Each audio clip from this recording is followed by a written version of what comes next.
নমস্কার, আমি রায়। আরও একবার রায়ের জগতে আপনাদের স্বাগত। আর সেই সঙ্গে জানাই শুভ সকাল। সকালে ঘুম থেকে উঠে ও গেছে স্নান করতে, আর আমি এদিকে বসিয়েছি একটু চা। আমার হাজব্যান্ড আবার দুধ চা খেতে ভীষণ ভালোবাসে, কিন্তু আমি আবার দিতে চাই না। এমনিতেই নাকি সকালে খালি পেটে দুধ চা খাওয়াটা উচিত নয়, আর তাছাড়া আমি দুধ চা খাই না। তাই থাকি বাড়িতে দুজন, তার মধ্যে একজনের যদি লিকার চা করি, একজনের দুধ চা, সেই জন্য দুজনেরই লিকার চাই করে ফেলি।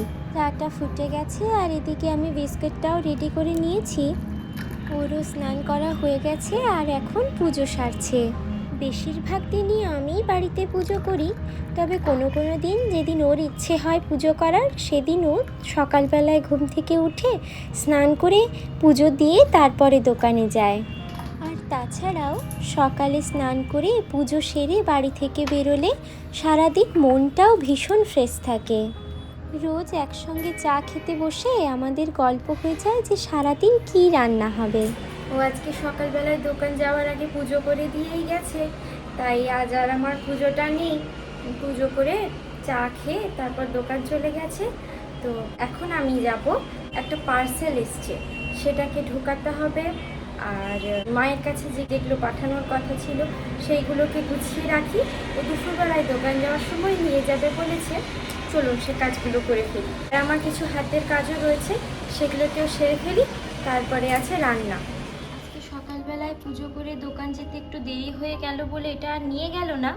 তো আমার জন্য ওই হাফ ছোড়া মতো রেখেছি, আর বাকিগুলো সব মার কাছে পাঠাবো। ওই ব্যাগটার মধ্যে ঢুকিয়ে রেখেছি। আর মাকে এই প্রসাদটা, চাবির রিংগুলো যে কিনেছিলাম সেইটা, আর এই মায়ের ছবিটা, এটা একসঙ্গে করেই একটা ব্যাগের মধ্যে রাখছি। ও দুপুরবেলায় যখন আবার দোকান যাবে তখন নিয়ে চলে যাবে, তো গুছিয়ে রাখলাম। আর এসছে দুটো পার্সেল, সেটাও দিয়ে গেছিল। আমি ঢুকিয়েই রেখেছিলাম সামনেটায়, এবার দরজা খুলতে দেখছি অসুবিধে হচ্ছে, তাই জন্য একটু সরিয়ে রাখলাম। কিন্তু এখন আমি খুলবো না, ও এলে একেবারে খোলা হবে। এই পার্সেলগুলোর সাথে কিছুক্ষণ আগে আবার এইটা আর এই পার্সেলটাও দিয়ে গেল। সব একসঙ্গেই থাক, ও আসলে দোকান থেকে সব একসঙ্গে খুলে খুলে দেখব। এখন এখানেই থাক সব। বেরিয়ে পড়েছি স্নান করে। কালকে যে গিয়েছিলাম অনেক জামা কাপড় বেরিয়েছে, তো সেগুলো হাফটা কেচেছি, এখনও কিছু বাকি আছে কাচতে, সেগুলো কাল পরশু ধীরে ধীরে কেচে নেব। তো এখন ভাবছি যাবো একটু ছাদে। সব সময় তো ব্যালকনিতেই মিলে দিই। অবশ্য প্রথম যখন এসেছিলাম তখন মনের আনন্দে খুব আমার বরকে একদম থামতেই দিচ্ছিলাম না, তুমি আগে দড়ি কিনে আনো বলে 3-4টে দড়ি টানিয়েও ফেলেছিলাম। কিন্তু প্রথম প্রথম গেলেও সে পরে পরে আর যাওয়া হয়ে ওঠেনি। সব সময় এখন ব্যালকনিতেই মিলে দিই। আমার এখন সেই অবস্থা হয়েছে, শীত গ্রীষ্ম বর্ষা ব্যালকনি এখন আমার ভরসা, এই অবস্থায়। তো আজকে ভাবছি যাই ছাদে গিয়ে একটু মিলে দিয়ে আসি। বাইরেটা ভালোই রোদ বেরিয়েছে, ছাদে মিলে দিলে 1-2 ঘন্টার মধ্যেই ভালো শুকিয়ে যাবে। তো মিলে দিই, আবার খানিক বিকেলের দিকে আবার তুলতে যাব। চলুন ছাদে যাই।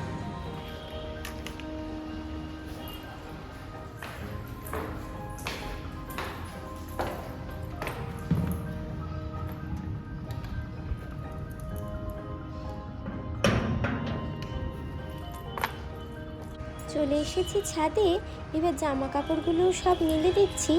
আর দেখছি আরও বেশ কয়েকজনের ছাদের জামা কাপড় রোদে শুকোতে দিয়ে গেছে।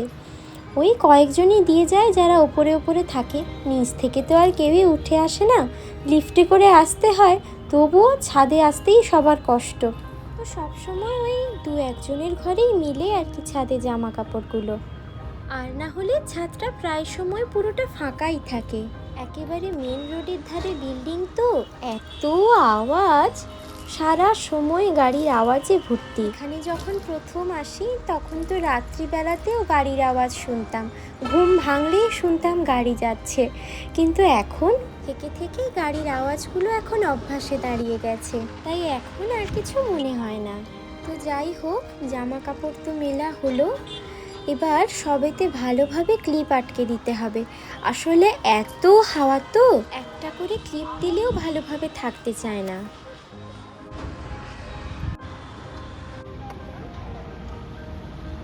বাইরেটার অবস্থা দেখছেন, কত দূর দূর যে দেখা যেত আগে আগে, এখন তো শীত পড়ে যাচ্ছে আস্তে আস্তে, তাই জন্য এখন আর ঠিক পুরোটা ভালো করে বোঝা যায় না।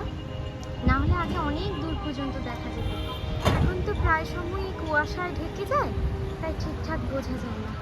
ওই যে দূরটায় একটু জুম করে দাঁড়ান, দেখতে পাবেন ওই যে দূরটায় ওইখানে না একটা নদী আছে। ওই নদীটা গরমকাল করে খুব সুন্দর বোঝা যায়, কিন্তু এখন ওই কুয়াশার জন্য পুরোটা ওই আবঝা মতো হয়ে গেছে। পরে যখন ভালো বোঝা যাবে তখন দেখাবো আপনাদের। কি দুর্দান্ত লাগছে দেখুন উপর থেকে গোটাটা দেখতে, যেন গোটা শহর দেখছি।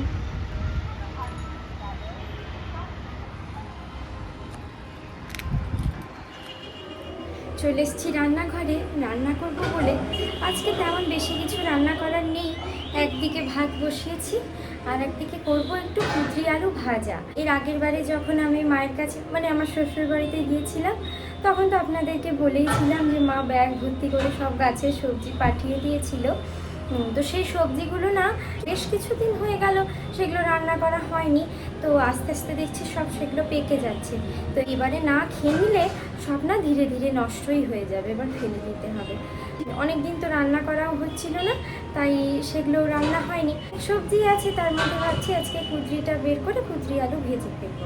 আর শুক্তো আছে এক কৌটা, এই শুক্তোটা বের করব। আমার বরের তো শুক্তো হলে আর কিছু লাগেই না, তবুও শুধু শুক্তো দিয়ে কি আর ভাত খাবে, তাই ভাবলাম একটু কুঁদরি আলুটা ভাজা করে ফেলি। এদিকে পেকেও যাচ্ছে, তাহলে দুটো হয়ে গেলেই হয়ে যাবে, আর কিছু করতে হবে না। চলুন তাড়াতাড়ি ওটা করে ফেলি। এই কুঁদরিগুলো তো সব গাছের। আমরা যখন করে যাই তার পরের দিনই মা বাপি একজন লোক লাগিয়ে সব এইগুলোকে গাছের সবজিগুলোকে তুলিয়ে রাখে, যাতে আমরা আসার সময় আমাদের সঙ্গে পাঠিয়ে দিতে পারে। আর এই কুঁদরিটা দেখছেন, এগুলোকে পটল কুঁদরি বলে। সে পটলের থেকেও বড় বড় সাইজের হয়। আর আমাদের যে ওখানে পটল গাছ রয়েছে, সেটার এক একটা পটলের সাইজ বোধহয় এই কুঁদরির থেকে ছোট হয়েছে। তাই পটল কোনটা আর কুঁদরি কোনটা দেখে একদম চেনাই যায় না। তার মধ্যে তো কয়েকটা কুঁদরি বেশ ভালোই পেকে গেছে, সেগুলোকে আর নিলাম না, ওগুলো বাদই দিলাম। ওই বেশি দিন সবজি রেখে দিলে যা হয় আর কি। কুঁদরি আলুর সঙ্গে একেবারে পেঁয়াজ লঙ্কা সব কিছুকেই একসঙ্গে কুচিয়ে রেখে দেবো। আমি তো কুঁদরি আলু ভাজায় টমেটো ধনেপাতা এসবও দিলে বেশ খেতে সুন্দর লাগে, কিন্তু আজকে আর দিলাম না, শুধু লঙ্কা পেঁয়াজ দিয়েই ভেজে নেব।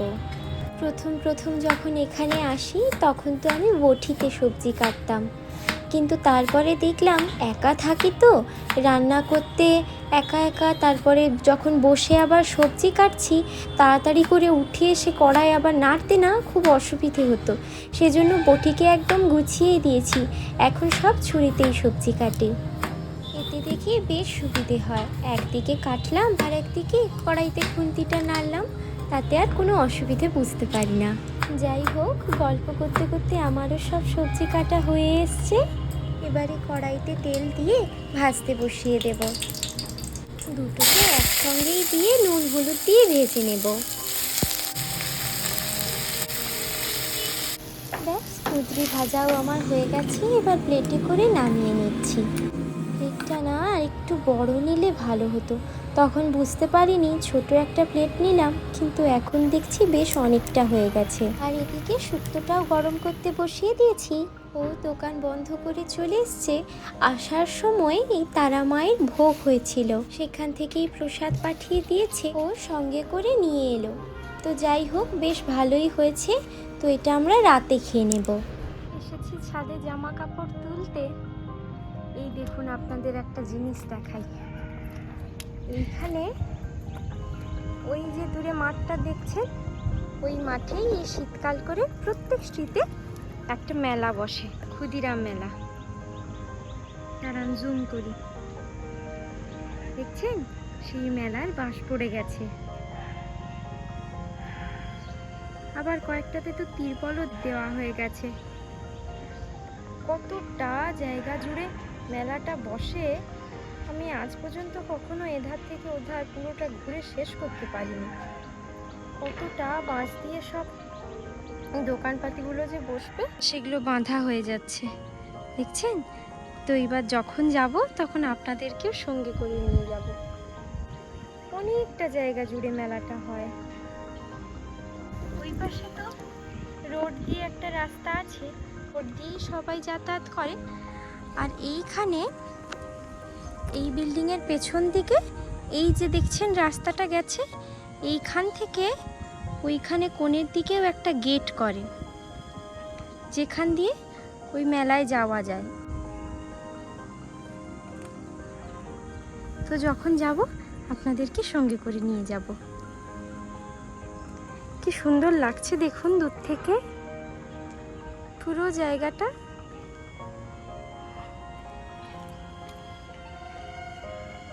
আকাশটাও আজকে ভারী মিষ্টি।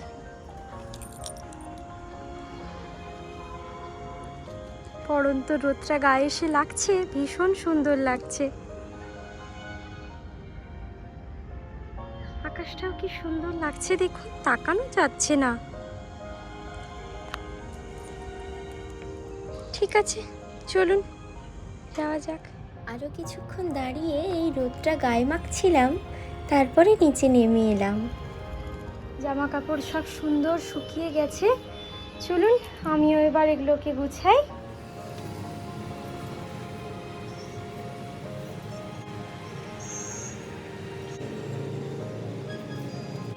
রাতে তো আর সেরকম রান্না নেই, এই তো ভোগ এসেছে, ওটাই রাতে খাওয়া হয়ে যাবে। এখন আমি জামা কাপড়গুলো সব তাহলে গুছিয়ে নিই। আর আজকের ব্লগটা তাহলে এখানেই শেষ করছি। ভিডিওটি ভালো লাগলে একটা লাইক করে দেবেন। আবারও পরে নতুন একটা ভিডিওতে আপনাদের সঙ্গে আমার আরও অনেক গল্প হবে। ততদিন সবাই খুব ভালো থাকবেন, সুস্থ থাকবেন।